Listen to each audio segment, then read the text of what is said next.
Goodbye la candidature, welcome à l'organisation des Jeux Olympiques de Paris 2024. Une nouvelle aventure est née le 18 janvier 2018, le COJO. Partons à la rencontre des journalistes, experts des Jeux Olympiques, qui n'hésitent pas à bousculer les organisateurs. Après la première partie de bataille remportée face à Los Angeles, Bernard Lapassé rappelle que le plus dur est à venir.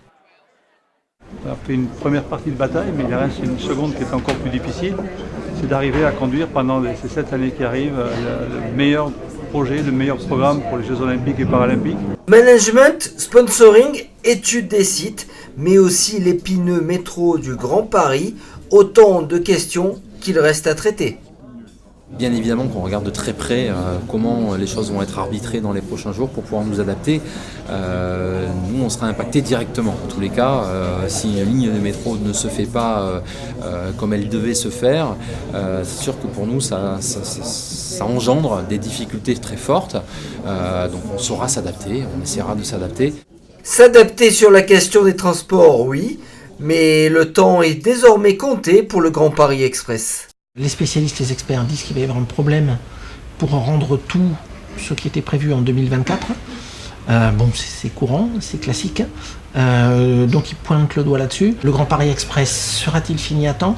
Les problèmes ne sont pas tant économiques que techniques. Outre la menace de la suppression de la ligne 17 et l'explosion des coûts, le COJO devra s'atteler très vite aux premières priorités. Le calendrier fait qu'assez rapidement, il y aura des décisions importantes à prendre.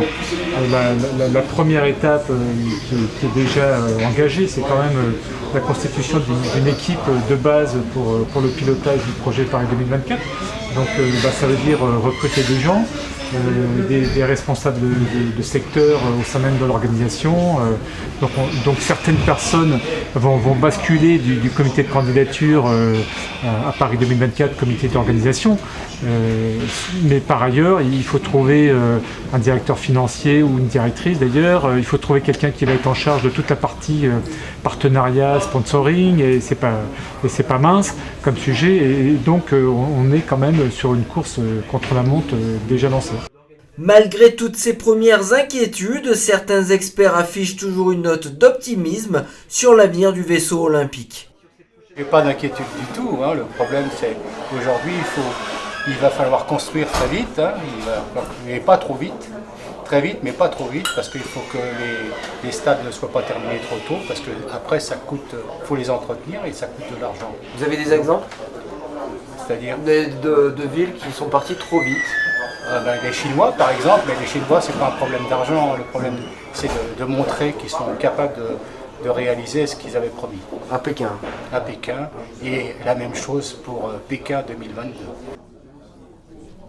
Avant de retrouver le CIO en juin prochain pour le premier point d'étape, l'équipe s'engage d'ores et déjà dans une nouvelle voie, la semaine olympique et paralympique à l'école.